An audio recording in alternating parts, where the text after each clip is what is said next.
버리는 거니까 제가 가져가도 되죠? 노인은 항상 그 말을 했습니다. 처음 들었을 때도 10번째 들었을 때도 목소리 톤이 달라지지 않았습니다.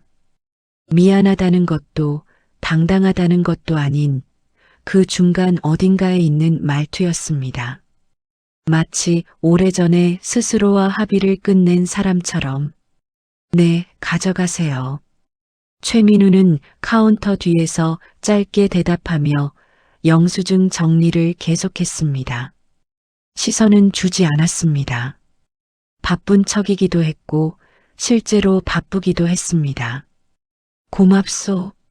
노인은 그 말을 남기고 조용히 편의점을 나갔습니다.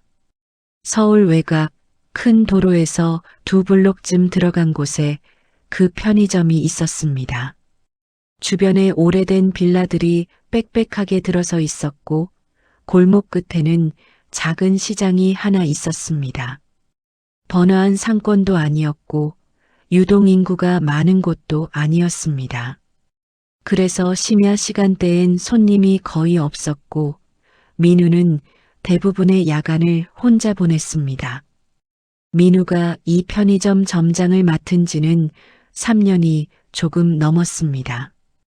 원래는 다른 일을 하고 싶었습니다. 정확히 무엇인지는 지금 생각해도 잘 모르겠지만 적어도 편의점 야간 점장은 아니었습니다. 하지만 여러 가지 일이 꼬이다 보니 여기까지 흘러왔고 어느 순간부터는 꼬인 것들을 풀려는 시도조차 하지 않게 됐습니다. 그냥 매일 밤 11시에 출근해서 아침 7시에 퇴근하는 삶이 반복됐습니다. 노인이 처음 나타난 건 그해 가을이었습니다. 11시 조금 넘어서였습니다. 편의점 문이 열리는 소리가 났고 민우가 고개를 들었을 때 노인이 들어오고 있었습니다. 낡은 패딩 점퍼였습니다. 한때는 검은색이었을 텐데 오래 입어 군데군데 색이 바랬고 오른쪽 어깨 솔기가 살짝 떠 있었습니다. 운동화도 마찬가지였습니다. 밑창이 닳아 걸을 때마다 바닥에 닿는 각도가 조금 어색해 보였습니다. 노인은 냉장고 쪽이 아니라 도시락 코너로 곧장 갔습니다. 그리고 유통기한 스티커를 하나하나 들여다보기 시작했습니다.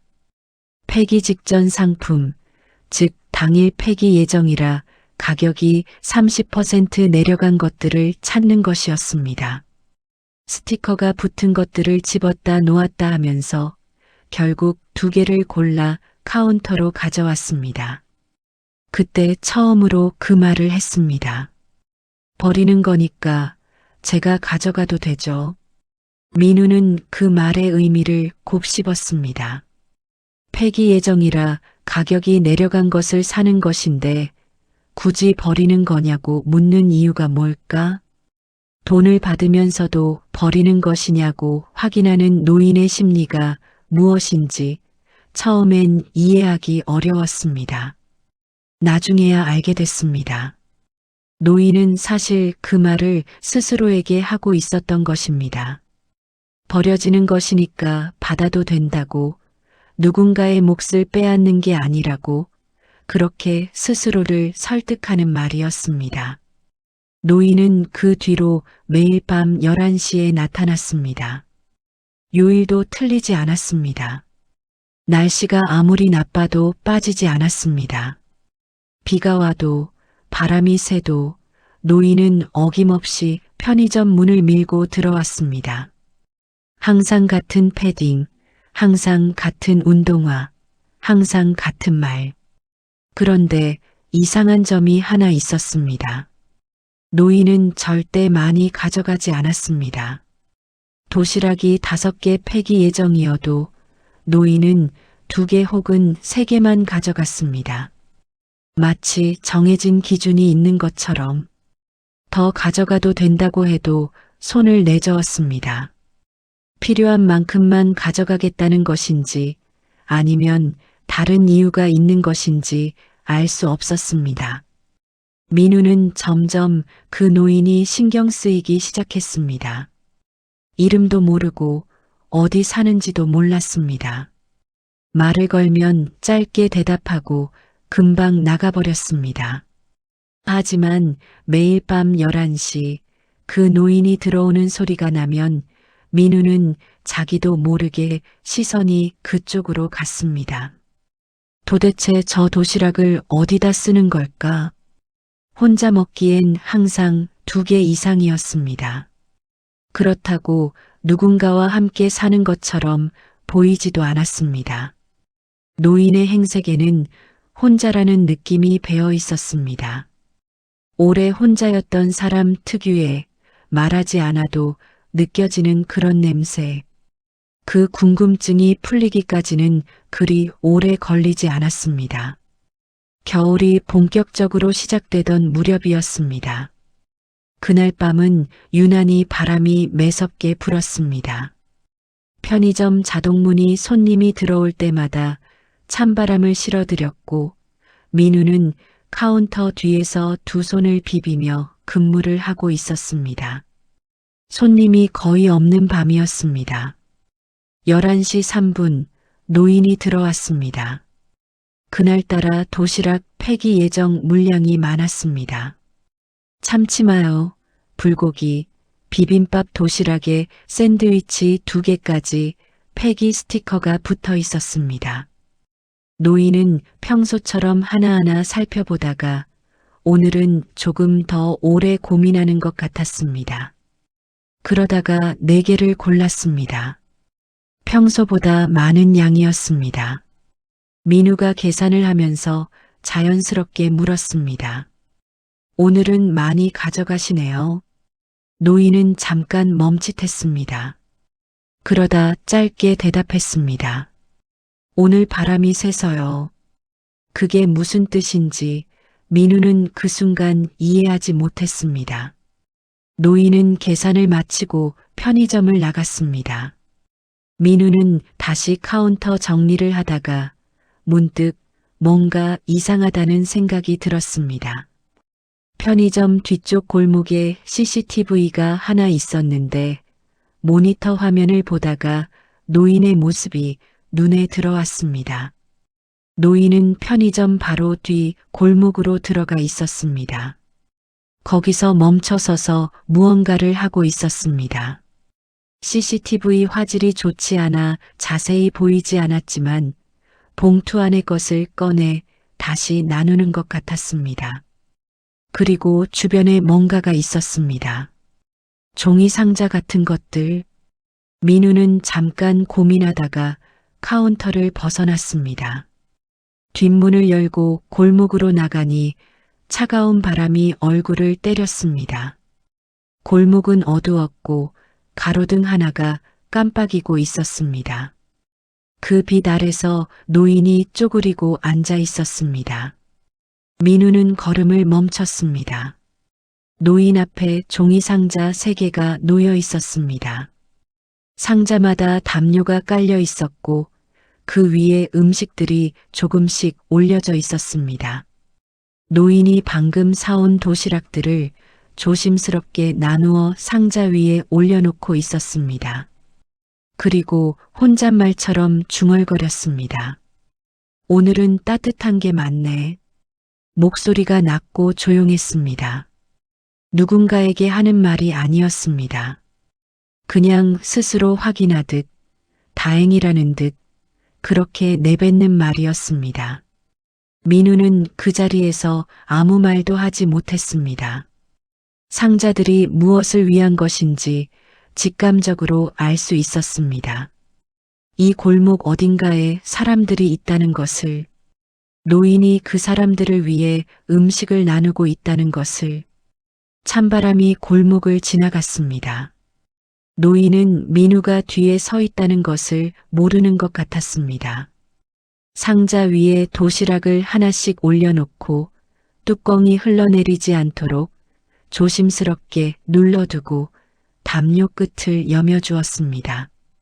마치 자고 있는 누군가를 깨우지 않으려는 것처럼 모든 동작이 느리고 조심스러웠습니다.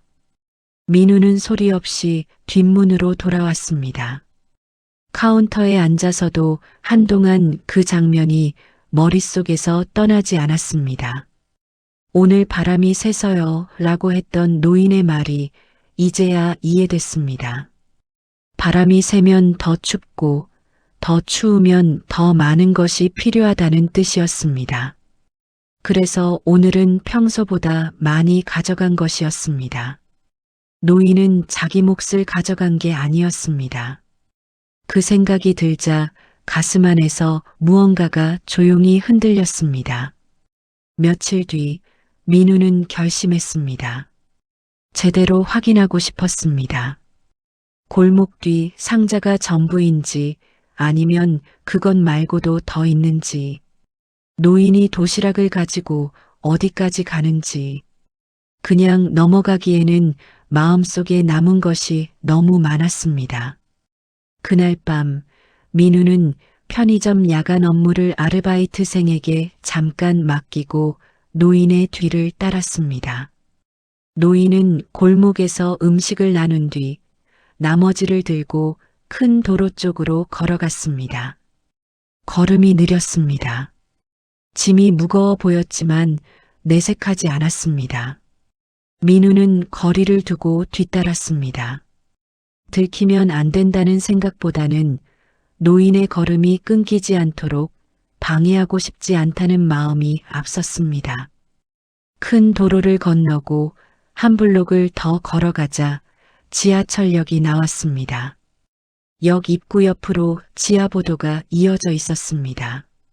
민우가 평소에 다니는 길이 아니었습니다. 지하보도 입구에는 종이 박스와 비닐이 널려 있었고 들어가기도 전에 퀴퀴한 냄새가 났습니다. 노인은 주저없이 그 안으로 들어갔습니다. 민우는 잠시 멈칫하다가 따라 들어갔습니다. 지하보도 안은 바람이 없었지만 그렇다고 따뜻하지는 않았습니다. 형광등 2개 중 하나가 꺼져 있어서 절반쯤 어두웠습니다.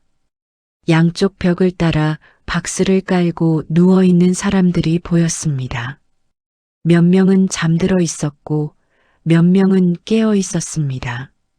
폐지를 묶은 끈이 여기저기 바닥에 흩어져 있었습니다.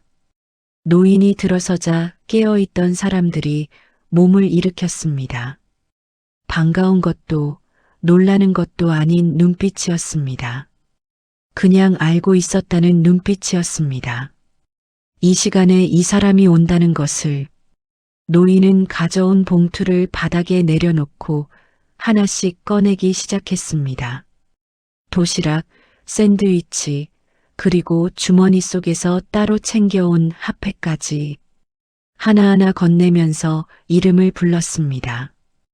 이 사람들 이름을 알고 있었습니다. 오래된 관계라는 것이 그 이름 부르는 방식에서 느껴졌습니다.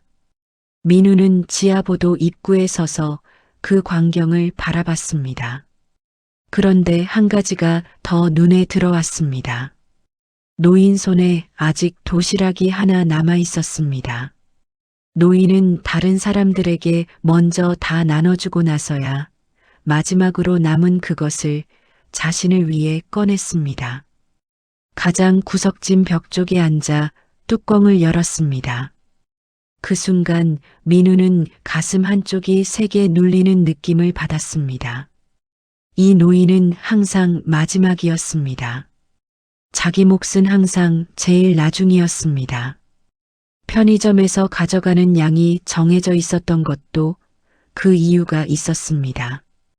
더 가져가면 자기 몫이 생기기 때문이 아니라 더 가져가면 다른 사람 몫이 생기기 때문이었습니다.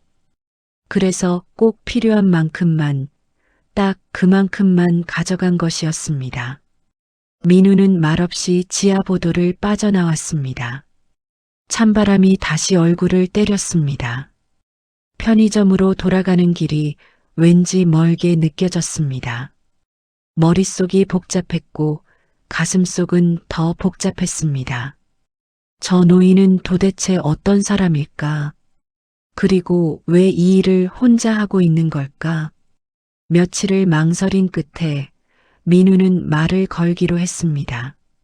노인이 계산을 마치고 돌아서려는 순간이었습니다. 민우는 카운터 뒤에서 나오며 자연스럽게 물었습니다. 저기 바쁘지 않으시면 잠깐 앉아 계실래요? 따뜻한 거 한 잔 드릴게요. 노인은 멈칫했습니다. 경계하는 눈빛이었습니다. 낯선 친절 앞에서 사람들이 보이는 그 눈빛, 뭔가를 원하는 건 아닌가 하는 경계. 민우는 아무 설명 없이 편의점 한쪽 테이블에 컵커피 2개를 올려뒀습니다. 그리고 본인이 먼저 앉았습니다. 노인은 잠시 망설이다가 자리를 잡았습니다. 그날 밤 민우는 노인의 이야기를 들었습니다. 노인의 이름은 오상식이었습니다. 본인이 먼저 이름을 밝혔습니다.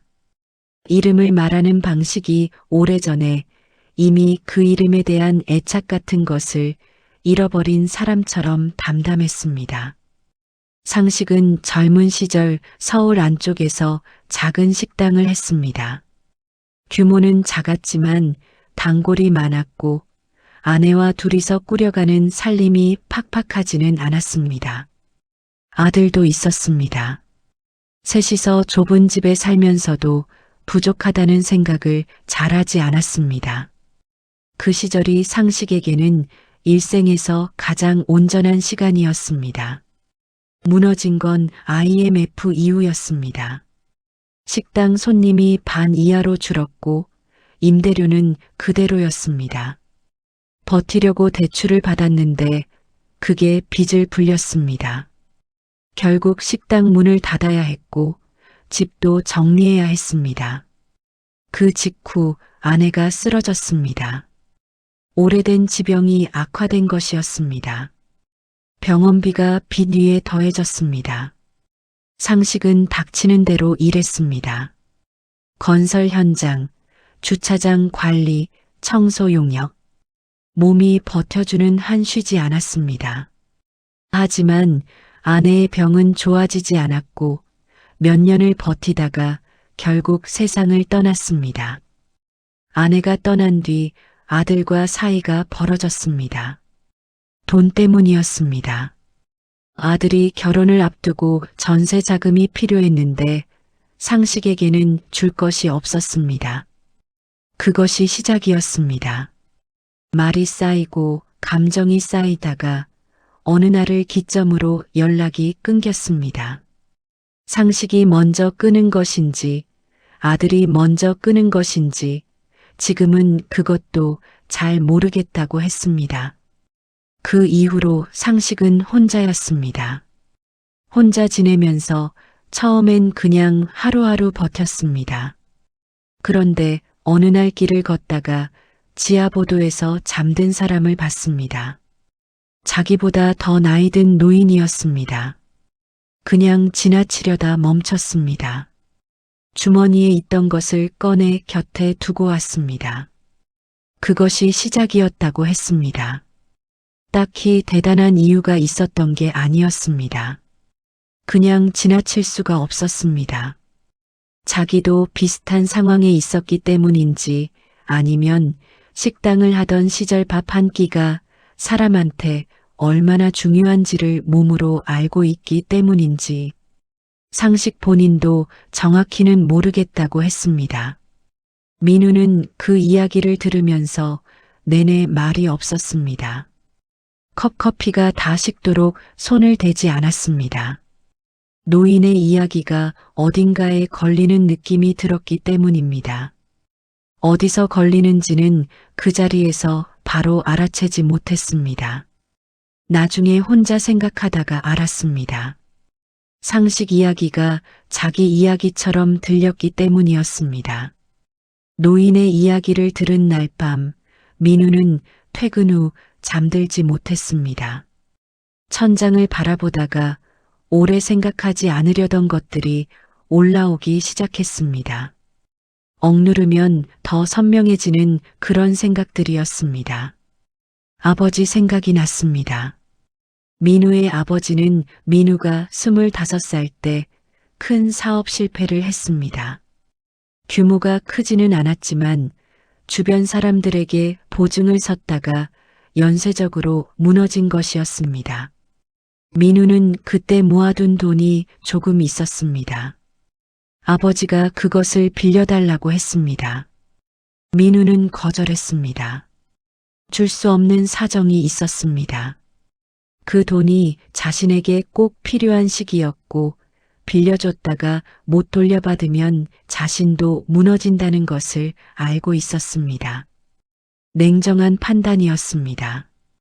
틀린 판단이 아니었습니다. 그런데 그 이후 아버지와 사이가 회복되지 않았습니다. 아버지는 원망한다는 말을 직접 하지 않았습니다.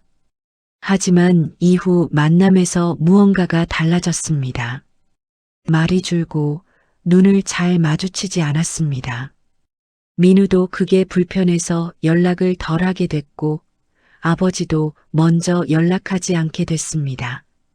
그러다 어느 순간 명절도 핑계를 대며 빠졌고 이제는 몇 년째 제대로 된 연락이 없는 상태였습니다. 아버지가 어떻게 지내는지 민우는 알지 못했습니다. 건강한지, 어디서 사는지, 밥은 제대로 먹고 있는지 생각하지 않으려고 했는데 상식 이야기를 듣고 나서는 자꾸 떠올랐습니다.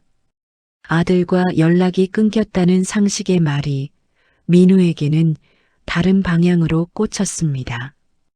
혹시 아버지도 저런 처지는 아닐까? 그 생각을 하는 순간 숨이 조금 막혔습니다. 이후로 민우는 상식을 볼 때마다 마음이 복잡해졌습니다. 좋은 감정인지 불편한 감정인지 구분이 되지 않았습니다. 상식의 행동이 대단해 보이면서도 한편으로는 그 뒤에 있는 외로움이 느껴져서 쉽게 웃으며 바라볼 수가 없었습니다. 특히 지아보도 사람들에게 밥을 건네며 허리를 숙이는 모습이 마음에 오래 걸렸습니다.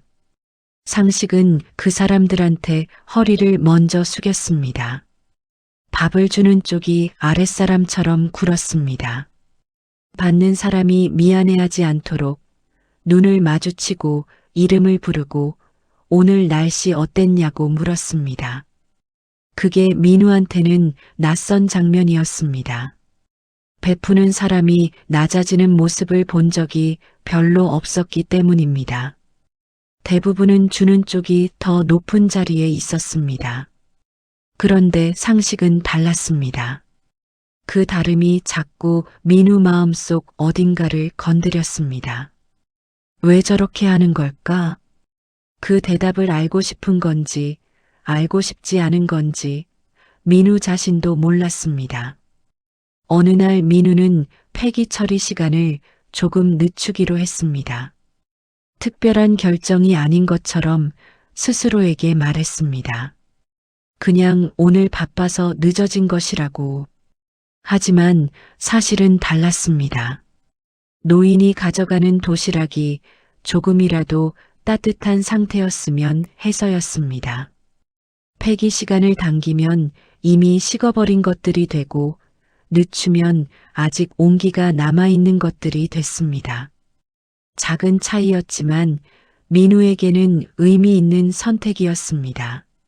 상식은 그 변화를 느꼈는지 그날 도시락을 받아들고 잠깐 멈칫했습니다. 그러다 민우를 보며 고개를 살짝 숙였습니다. 말은 없었습니다. 하지만 그 눈빛에 담긴 것이 있었습니다. 고맙다는 말보다 더 많은 것이 담긴 눈빛이었습니다. 그 뒤로 상식의 지아보도 나눔의 변화가 생겼습니다. 도시락이 따뜻해지자 상식은 거기에 더해 컵라면을 챙기기 시작했습니다. 편의점에서 사는 것이 아니라 어딘가에서 미리 끓여보은 용기에 담아 가져오는 것이었습니다. 그리고 핫팩도 더해졌습니다. 상식이 어디서 구하는지 모르지만 손바닥만 한 핫팩들이 매일 밤 지하보도 사람들 손에 쥐어졌습니다. 그러던 어느 밤이었습니다. 편의점에 늦게까지 남아있던 손님이 한 명 있었습니다. 30대 초반으로 보이는 여자였는데 계산을 마치고도 나가지 않고 창밖을 보고 있었습니다. 민우가 말을 걸까 하다가 그냥 뒀는데 그 손님이 뒤늦게 들어온 상식을 보고 있었습니다. 상식이 도시락을 고르고 나가는 모습을 지켜보다가 그 손님이 카운터로 왔습니다. 저 할아버지 자주 오세요? 민우가 그렇다고 하자 손님은 잠시 생각하더니 삼각김밥 2개를 추가로 집어들었습니다. 계산 따로 해주세요. 그리고 저 할아버지한테 같이 드려도 될까요? 민우는 잠깐 놀랐지만 고개를 끄덕였습니다. 그 손님이 상식을 따라 문 밖으로 나가 삼각김밥을 건네는 장면을 민우는 유리창 너머로 바라봤습니다. 상식이 처음엔 손을 내줬다가 손님이 뭔가를 말하자 받아들었습니다. 두 사람이 나란히 서서 짧게 이야기를 나눴습니다. 그것이 시작이었습니다. 며칠 뒤 이번엔 다른 손님이었습니다. 중년 남자였는데 계산을 하다가 편의점 구석에 마련된 작은 상자를 보고 물었습니다. 저거 기부하는 거예요? 민우가 언제 만들어뒀는지도 모를 빈 상자가 계산대 옆에 있었습니다. 민우는 순간적으로 그렇다고 대답해버렸습니다. 그날 밤 그 상자에 우유 2개가 놓였습니다. 다음 날은 캔 음료 3개가 더해졌습니다. 그 다음 날엔 즉석밥이 1개 들어왔습니다. 누가 시킨 것도 아니었고 안내문을 붙인 것도 아니었습니다. 그냥 상자가 거기 있었고 사람들이 지나가다 무언가를 넣었습니다. 민우는 매일 그 상자를 열어볼 때마다 이상한 기분이 들었습니다. 세상이 생각보다 차갑지 않을 수도 있다는 생각. 아니면 원래 차갑지 않았는데 자신이 너무 오래 차갑다고 여겨온 것은 아닐까 하는 생각. 그 생각이 드는 날은 밤새 근무가 조금 덜 길게 느껴졌습니다. 경고장이 날아온 건 목요일 오후였습니다. 본사 슈퍼바이저가 직접 편의점을 찾아왔습니다. 평소에 분기에 1번 오는 사람인데 예고 없이 나타났습니다. 민우는 재고 정리를 하다가 그를 마주쳤습니다. 슈퍼바이저는 인사가 끝나기 무섭게 본론을 꺼냈습니다. 폐기 상품 무단 제공은 규정 위반입니다. CCTV 기록에서 확인했다고 했습니다. 폐기 예정 상품이 외부인에게 반복적으로 제공되고 있고 이는 가맹점 운영 규정에 어긋난다는 것이었습니다. 폐기 처리 시간이 조작됐다는 것도 지적했습니다. 민우는 말없이 들었습니다. 반박할 말이 없었습니다. 사실이었으니까.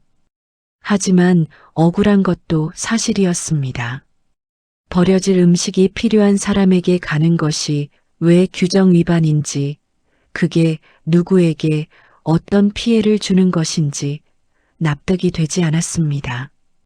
그러나 슈퍼바이저가 원하는 것은 납득이 아니라 시정이었습니다. 경고 1번. 제발 시 계약 해지 검토. 슈퍼바이저는 그 말을 남기고 나갔습니다. 민우는 카운터에 기대어 한참 있었습니다. 머릿속이 복잡했습니다. 계약 해지는 곧 생계 문제였습니다. 민우에게 이 편의점은 단순한 일자리가 아니었습니다. 3년을 이 자리에서 버텨왔고 지금 이것 말고 달리 기댈 것이 없었습니다. 그날 밤 상식이 나타났습니다. 민우는 평소처럼 폐기 예정 도시락을 챙겨주려다가 멈칫했습니다. 상식이 그 멈춤을 눈치챘습니다. 민우가 설명하기 시작하자 상식은 말없이 들었습니다. 그리고 이야기가 끝나자 조용히 말했습니다. 그럼 됐소. 더 이상 폐기 음식 안 가져가면 되지. 담담한 목소리였습니다. 화가 난 것도 서운한 것도 아닌 것 같았습니다. 하지만 민우는 그 담담함 뒤에 무언가가 있다는 것을 알았습니다. 오래 혼자 버텨온 사람 특유의 체념 같은 것이 상식이 나간 뒤 편의점이 갑자기 훨씬 조용해진 것 같았습니다. 그날 밤 민우는 처음으로 지하보도를 직접 찾아갔습니다. 아무것도 가져가지 않았습니다. 그냥 봤습니다. 상식이 없는 지하보도를. 사람들이 박스 위에 웅크려 있었습니다. 누군가는 잠들어 있었고 누군가는 멍하니 앞을 보고 있었습니다. 오늘 밤은 아무것도 없었습니다. 민우는 그 자리에 오래 서 있었습니다. 누군가 굶고 있다는 사실이 처음으로 추상적인 것이 아니라 구체적인 것으로 다가왔습니다. 얼굴이 있었고 이름이 있었고 지금 이 순간 이 차가운 콘크리트 위에 있는 사람들이었습니다. 편의점으로 돌아오는 발걸음이 무거웠습니다. 며칠을 버텼습니다. 규정대로 하면 됐습니다. 폐기 상품은 정해진 방식으로 처리하고 상식도 더 이상 오지 않으니 문제될 것이 없었습니다. 본사에서 원하는 방향대로 가면 됐습니다. 민우는 그렇게 마음을 정하려 했습니다. 그런데 되지 않았습니다. 지하보도 장면이 머릿속에서 지워지지 않았습니다. 아무것도 없던 그날 밤 박스 위에 웅크려 있던 사람들. 상식이 오지 않으면 그날 밤 저 사람들 손에 아무것도 쥐어지지 않는다는 것을 닷새째 되던 밤 민우는 결심했습니다. 다음 날 아침 편의점 문을 닫고 나가 인근 마트에서 도시락과 삼각김밥을 샀습니다. 자기 돈으로. 영수증을 챙기지 않았습니다. 비용 처리를 할 생각이 없었습니다. 그냥 샀습니다. 편의점으로 가져와 구석 선반 위에 올려뒀습니다. 그날 밤 상식이 나타났습니다. 처음에 상식은 이상하다는 듯 민우를 봤습니다. 폐기 상품이 아닌 새 도시락들이 있었기 때문입니다. 민우는 설명하지 않았습니다. 그냥 봉투에 담아 건넸습니다. 상식이 오래 민우를 바라봤습니다. 그러다 봉투를 받아들었습니다. 말이 없었습니다. 하지만 편의점 문을 나가면서 발걸음이 평소보다 조금 느렸습니다. 뭔가 말을 하려다 참은 것 같았습니다. 민우는 그것을 봤지만 기다리지 않았습니다. 말이 필요하지 않았습니다. 그런데 다음 날 밤 이상한 일이 벌어졌습니다. 손님이 계산을 마치고 나가다가 민우한테 물었습니다. 저기 그 할아버지 오늘도 와요? 민우가 그렇다고 했더니 손님이 편의점 상품 하나를 더 집어들었습니다. 그분한테 드려요. 다음 손님도 그 다음 손님도 비슷했습니다. 누가 말한 것도 아니었습니다. 상식 이야기가 이미 이 동네 어딘가에서 소문이 난 모양이었습니다. 구체적으로 어떻게 퍼진 건지는 알 수 없었지만 어쨌든 사람들은 알고 있었습니다. 매일 밤 이 편의점에 오는 노인이 있고 그 노인이 어딘가에 음식을 가져간다는 것을. 계산대 옆 기부 상자가 빠르게 채워지기 시작했습니다. 삼각김밥, 컵라면, 우유, 캔 음료, 과자. 작은 것들이었지만 매일 쌓였습니다. 민우는 그것들을 따로 정리해 봉투에 나눠 담았습니다. 상식이 혼자 들고 가기 좋은 양으로. 어떤 날은 근처 시장 상인이 직접 왔습니다. 따뜻하게 데운 국물이 담긴 보온병을 들고 왔습니다. 말없이 내려놓고 갔습니다. 다음 날은 빵집 사장이 그날 팔고 남은 빵을 가져왔습니다. 그 다음 날은 학원을 마친 학생 둘이 와서 라면을 한 묶음 놓고 갔습니다. 민우는 그 모습을 볼 때마다 카운터 뒤에서 말없이 바라봤습니다. 작은 편의점이 달라지고 있었습니다. 물건을 사고 파는 공간이 아니라 뭔가를 모아 전달하는 공간이 되어가고 있었습니다. 아무도 그렇게 하자고 말하지 않았는데 그렇게 되고 있었습니다. 민우는 그 변화를 한동안 그냥 지켜봤습니다. 크리스마스 이브였습니다. 민우는 그날 오전부터 이상하게 마음이 분주했습니다. 해야 할 일이 많은 것도 아니었는데 자꾸 뭔가를 확인하게 됐습니다. 기부 상자가 얼마나 찼는지, 보온 용기에 따뜻한 게 담겨 있는지, 핫팩 재고가 충분한지. 그날 저녁 5시부터 사람들이 편의점으로 모여들기 시작했습니다. 처음엔 한 명이었습니다. 지난번에 삼각김밥을 가져다 준 그 손님이었습니다. 손에 도시락 봉투를 여러 개 들고 왔습니다. 그 뒤로 하나둘 더 왔습니다. 시장 국밥집 아주머니가 국물을 커다란 솥에 담아왔고 근처 빵집 사장이 빵 한 박스를 들고 왔습니다. 학원에서 퇴근하는 선생님이 학생들과 함께 왔습니다. 손에 무언가를 들고 오는 사람도 있었고 빈손으로 와서 편의점 안상품을 골라 계산하는 사람도 있었습니다. 민우는 그 광경을 보면서 처음엔 뭐가 어떻게 된 건지 파악하지 못했습니다. 나중에 알았습니다. 그 손님이 상식 이야기를 SNS에 올렸던 것입니다.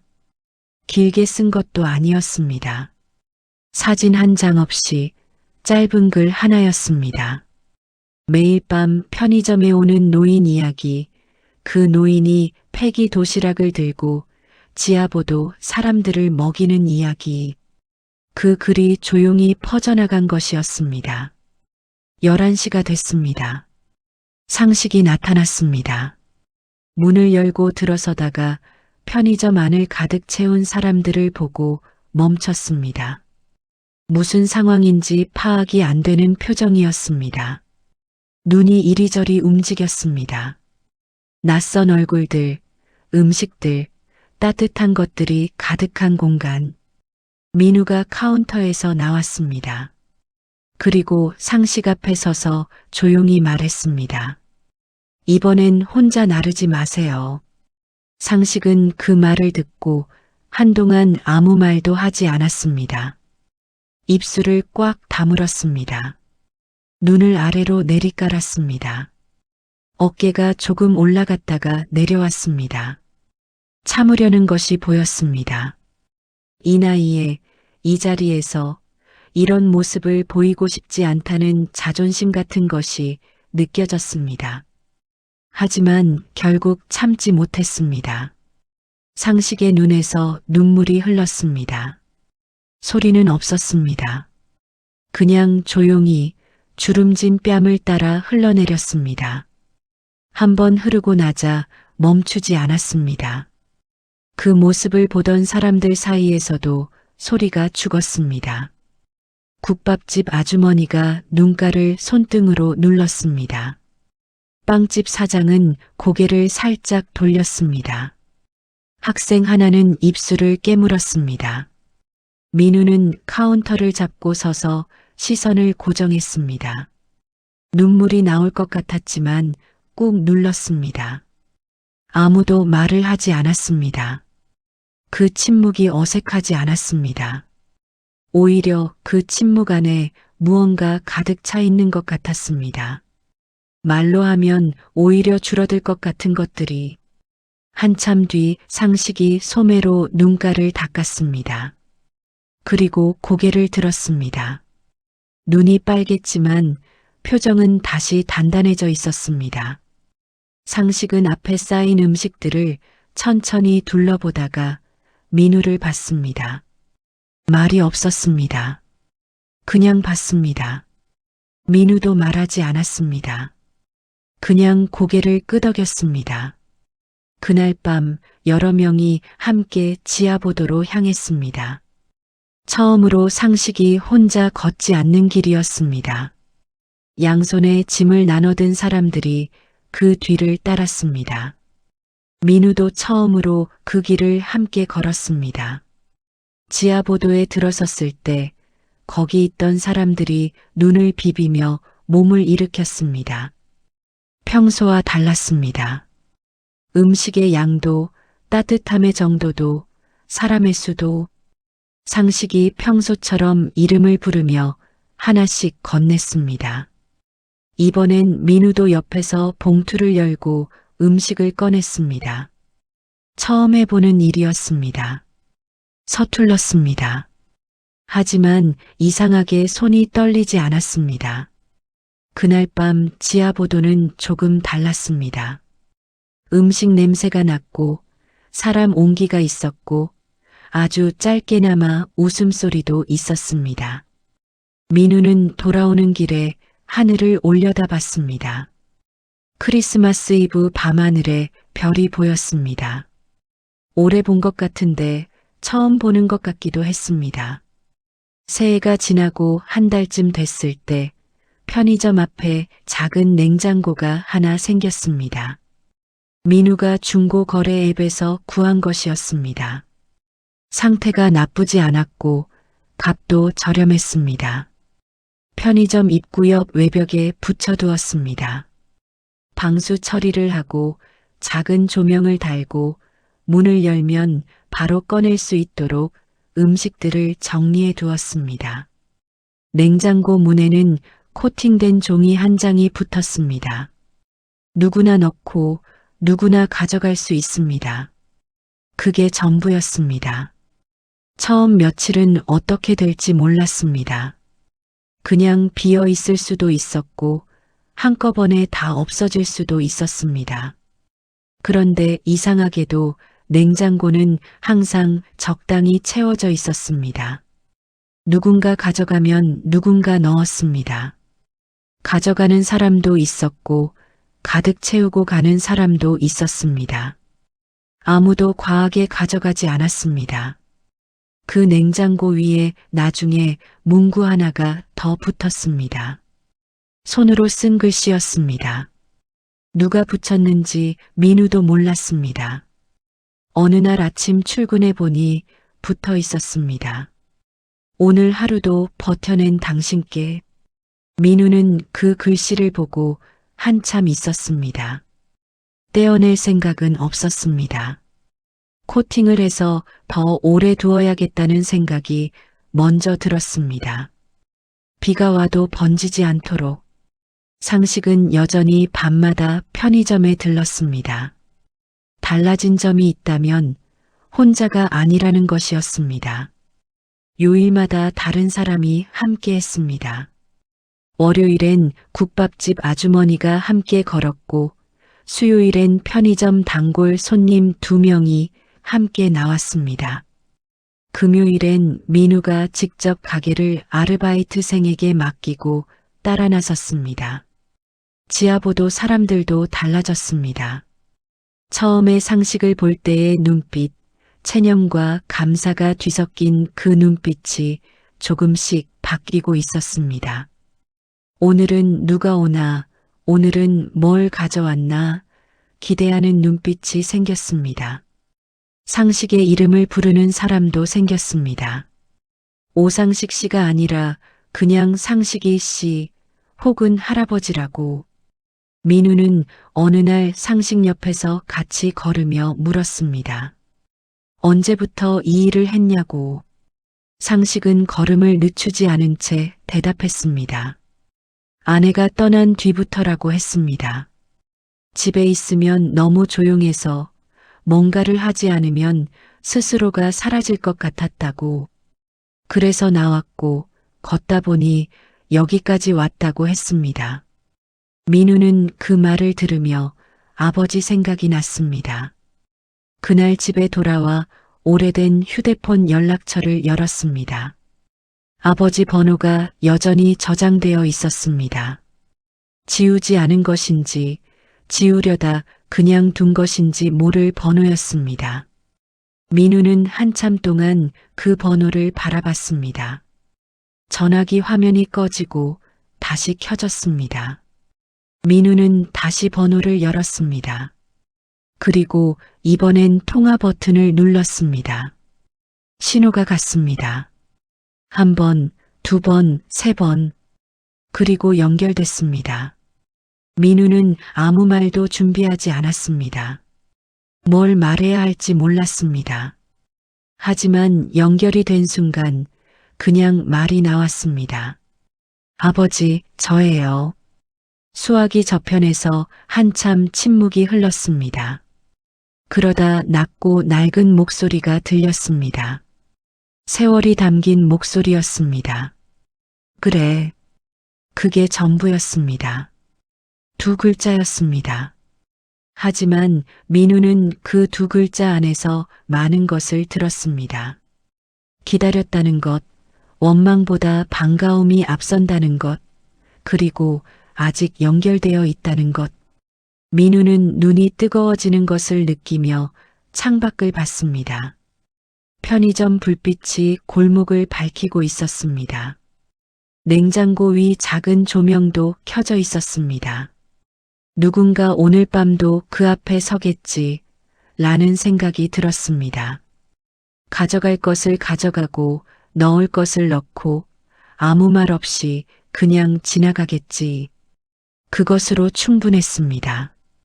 온기는 그렇게 움직였습니다.